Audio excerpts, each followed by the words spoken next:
360 Sport on Trust TV. I am Adeni Ajishafe. Well, even though Nigerians are still not happy, are really not happy about what happened at the stadium yesterday. We just have to move on. Life continues. Let's quickly start with the story we'll be looking at. We start with the results. Other countries actually qualify from Africa. Let's start with African result. As we'll be looking at the fact that Nigeria, yes, 1-1 against Ghana. Ghana qualifying on the away rule, away goal rather. Senegal, they were able to do it in penalty shootout after playing 1-0 draw. They're talking about the scores. Now they won 3-1. Again, Senegal dropping Egypt. That's Senegal becoming a nemesis to Egyptian now. African Cup of Nations, they dropped them. Qualifying for the World Cup, they also dropped them. Salah now will be seen Mane as a very big enemy.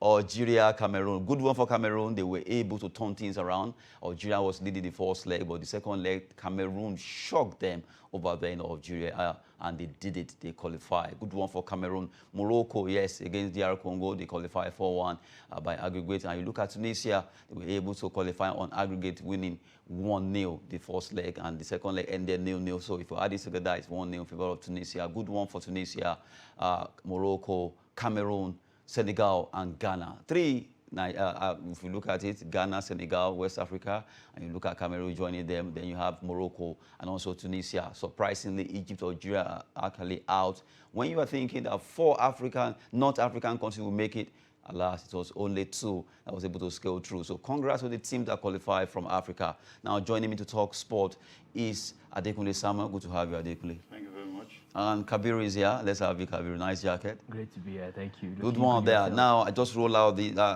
look at Ghana. We've talked about it in the morning, so let's just leave Ghana, Nigeria issue apart. Now let's look at for the countries that made it through. You have Cameroon. Surprisingly, they were able to at least drop Algeria. Then you look at Senegal. Shockingly, they turned things around when everybody has written them off that Egypt will make it. They did.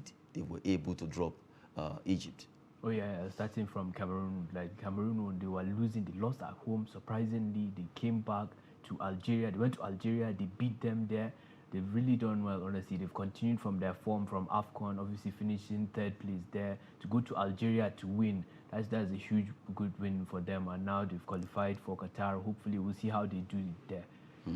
So, okay, from the way it is, I'm seeing that Adekunle is not really happy. I'm sure the shock of Eagles All-Star is still on you. Obviously, the shock of Eagles is still on me. I'm not going to lie about that. But God knows the best, actually. They never play up to the expectation, what we expected from them. But since they are unable to make it, we just have to support the others that have also qualified. People who needed to be there, they are the ones that qualified. Ghana really tried playing against Nigeria at home. I think you at the Ola Stadium, and they get the desired result that they did. You know, the last time I said it, in a game of football, it is not over until it is over. And when we went to Kumasi, we get a 0-0 draw.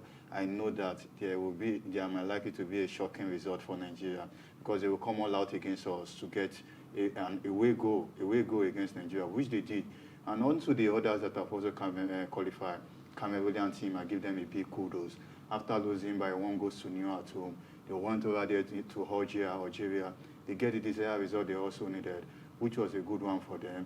And on to Senegal, the Chelsea goalkeeper, Eduardo Mendy, was able to save a penalty in that same encounter against Salah blew his own. Yeah, Salah blew his own away, and making it double over the Pharaohs of Egypt. The African Cup of Nations, they lost to Senegal. World Cup qualification bet to Qatar 2022, they lost to Senegal also. I think that is a good one from Senegal, one of the African giants also. Very similar circumstances. They went to penalties extra time, they lost. Went to penalties extra time, they lost again. That's why I said now they are nemesis to Egypt. Honestly, Mane they'll be scared of them now. Mane 2 over Salah now, 2 victories. 2 victory, when they go back. It's so painful victory. Painful, well, let's quickly move to Kaduna. Let's have Nasiru Jamajo, if you are there. Let's have you. Okay, Jamajo is not ready. He will be joining us as we continue on the show. Now, we've been looking at results from African belts where matches were played. Surprisingly, Cameroon turned things around. And also, you have to give it up to Senegal, who really, they've done 2-0 against Egypt right now. AFCON, they won it via penalty shootout. And the qualifier to the World Cup, they also did it. Sadio Mane and Aliou Cisse, the coach, really, they've done things wonderfully well for that country. Let's see what they will offer in Qatar. A lot of Nigerians will be supporting Senegal from the way it is now, and also Ghana. We just have to take that. Cameroon also, they qualify. Algeria, well, they're out. You have Cameroon there. You have Morocco and also Tunisia. Quickly, let's look at some of the results from other regions as we look at the result coming from other areas. Let's quickly look at Asia. Well, from South America, let's look at Brazil. They were able to do it well. Uruguay also won their game. Brazil still not to stop scoring. Ecuador, Argentina 1-1. Peru, Paraguay 2-0. Venezuela against Colombia ended 1-0 of Colombia visiting team. As we also look at other results from Asia now, the results went down in this way. Iran 2, Lebanon 0, Oman 2, China 0. Saudi Arabia pipped Australia by a lone goal. And you have Vietnam versus Japan ended in a draw. United Arab Emirates was 1, South Korea 0, and Syria versus Iraq ended in a stalemate of 1-1 draw there. Well, we move straight to look at European Part B results, where Poland, they were able to do it. They qualified. They defeated Sweden, while Portugal, courtesy Bruno Fernandes, they also did well 2-0 against North Macedonia. The team that dropped Italy in the competition, now Portugal did not take them for granted. They show class. They won that encounter 2-0 against North Macedonia. Let's look at this so that we can take a cue that Eagles should just take a cue from this. If Portugal, they noticed that, okay, Macedonia defeated Italy, they dumped them. They came against them as if, in fact, it was a battle and they really showed their class. No, given that they've beaten Italy, they knew that they couldn't underestimate these guys. These guys have defeated Italy. This game is a World Cup qualification. This is our match. Ronaldo, this is probably his last World Cup. So they really came out and played well. Bruno Fernandes scored 2. Ronaldo gave him an assist. So they've gone to the World Cup now. Hopefully one last chance for Ronaldo to see if he can lift the trophy in his career.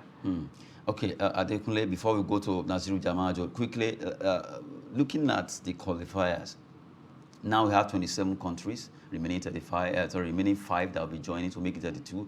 And from there, we're expecting, okay, maybe Wales, Scotland, Ukraine, and all the other ones that will be played. Some will be coming up, and let's see between now and before they do the draws. But can you already, as it is right now, from the 27 teams that so far qualified, who are you tilting yourself to?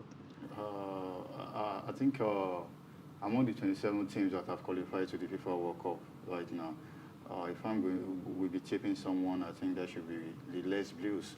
France. Seriously? France national team. Let's see what happens concerning that. We've been looking at that. This place already tilting towards France. Now, let's look at our man from Kaduna. Naziru Jamajo, are you there? Hello. Okay, you are there. Now let's have you. Well, I know you are still you're not happy. Even your face is showing that you are not happy concerning Eagles versus Ghana. I don't want you to go back. Let's go forward. What's the way forward? Nigeria now, Super Eagles. It has happened. There is nothing we can do. We can't turn things back now. We are no longer going to play at the World Cup for 2022. But for the next World Cup or for Super Eagles, what's the way forward? Yeah, I think in the meantime, after what happened in the World Cup qualifiers, talking about playing against Ghana, I think the way forward for the Super Eagles of Nigeria, we have said this not once, not twice, that we need to go back to the drawing board. When Genetra was sacked, we thought that it was a wrong decision for the NFF to sack a manager on the verge of going to a big tournament like the Africa Cup of Nations, in which he has prepared the team for.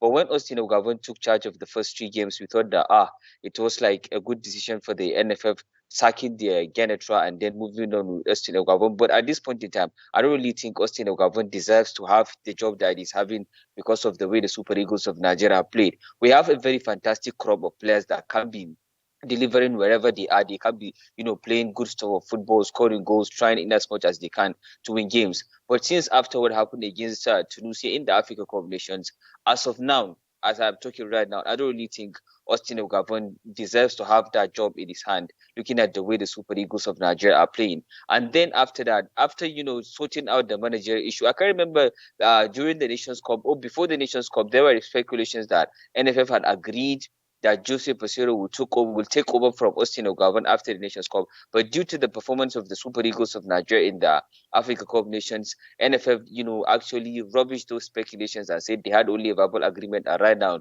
they have even terminated the agreement that they are no longer interested in having him taking charge of the team. But the truth is, the Super Eagles of Nigeria, need a better coach. They deserve a better coach that can take this club to the next level. As you have seen yesterday, there is no organization in the team, as I have said. There is no, the compactness of the team was not there, and that is one of the measures of a good manager. Your team needs to be compact, and there is no that compactness. So I think if the Super Eagles of Nigeria can get a better coach, then they can be able to deliver. And I pity the likes of Ahmed Musa as well as Odiono Judigalo. Maybe this might be their chance of participating in the World Cup for Nigeria. And after that, they cannot be able to wear the green, white, green color again and be proud of representing their country in big tournaments like that. Maybe they might fancy their chances of playing in the next Africa Cup of Nations, but I don't think in the next 4 years, either Ahmed Musa or Odiono Judigalo can be part of this Super Eagles team that can be able to play. So in the meantime, I think the first step is to get a better coach that can take this team to the next level, because we have the players, as I have said, big players playing in the big leagues performing. They need to start performing for the Super Eagles of Nigeria.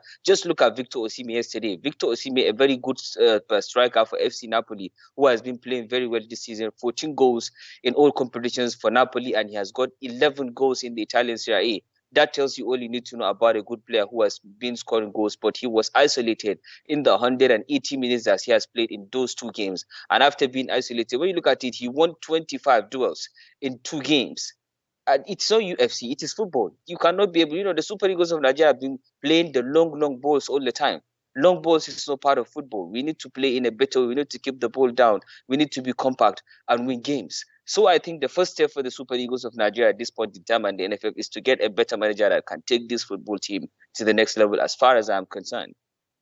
Good one, Javajo. I can still see the sound of pain in your voice. Javajo, it's painful, but even though, well, way forward, according to you, manager should go first, then Yes. we can begin to plan. But before I let you go, after seeing that game yesterday, what would you agree that most of these players should still continue to be in Super Eagles?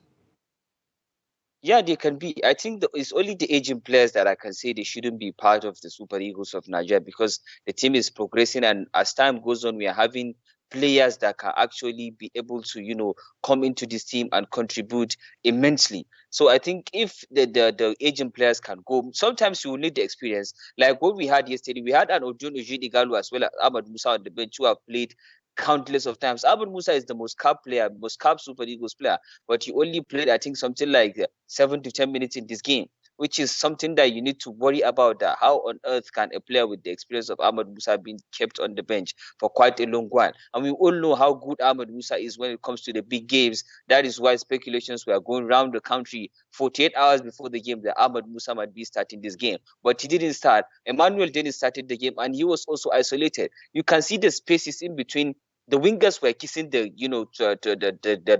line. They were playing right there, kissing the line. That is why whenever the wingers have the ball, they cannot transmit the ball to the attacking line so that the Super Eagles of Nigeria can get to score.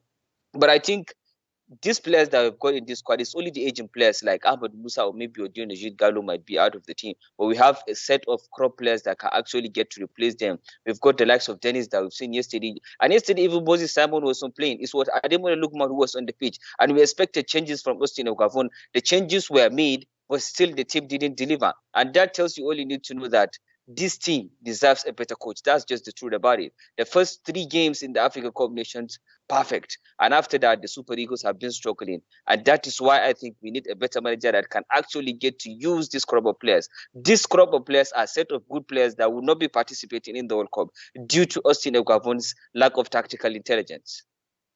You just said that the first 3 games at the AFCON, it did well. Then what happened? Yeah. That all this actually happening now.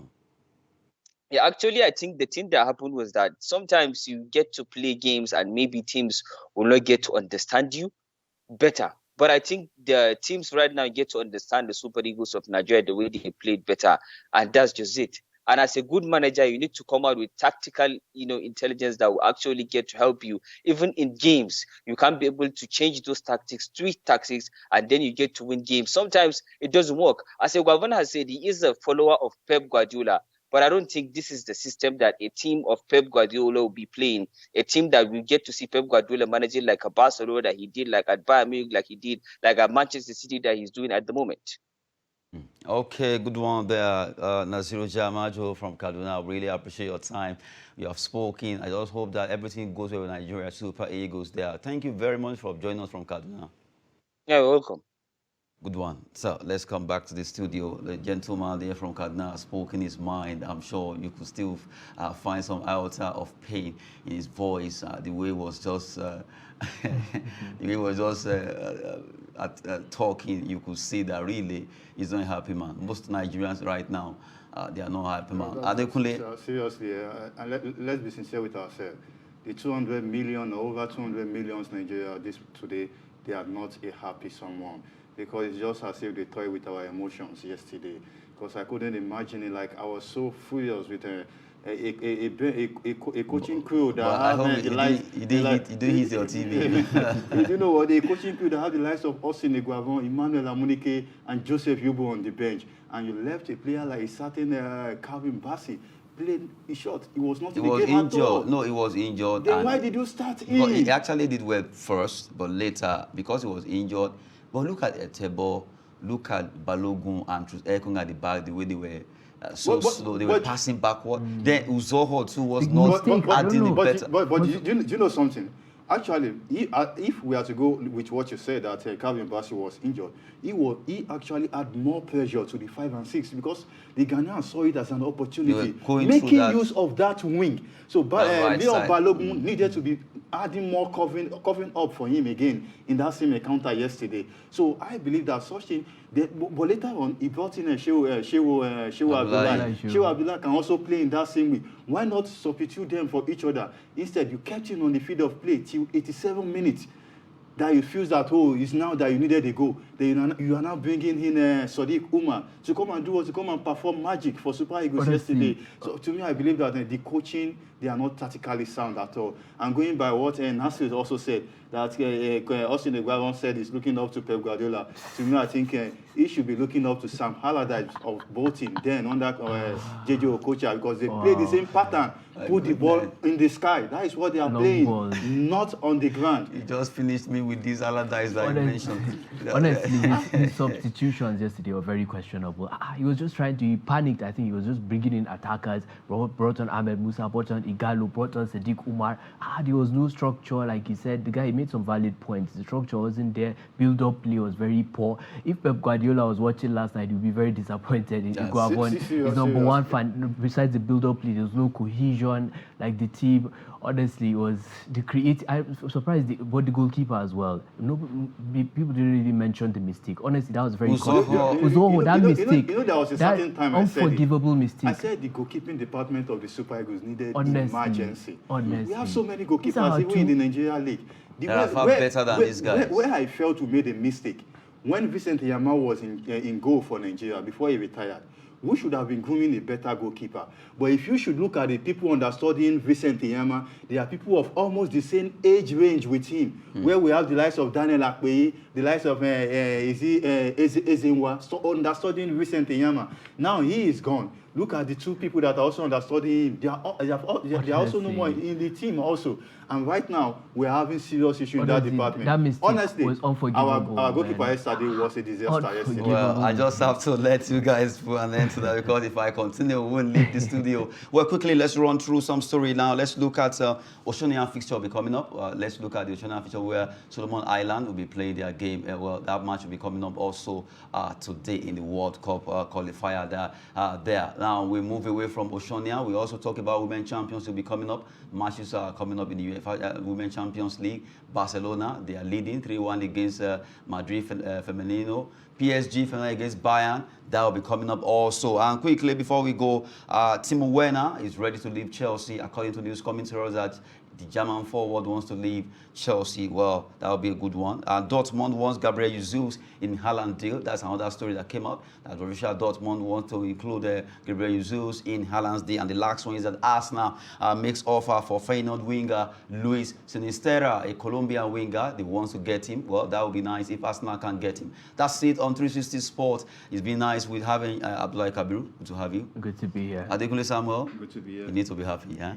And for Naziru Jamajo to join us for Kaduna, really appreciate it. I am Adeni Ajishafe. Sport is business and fitness. Thanks for watching.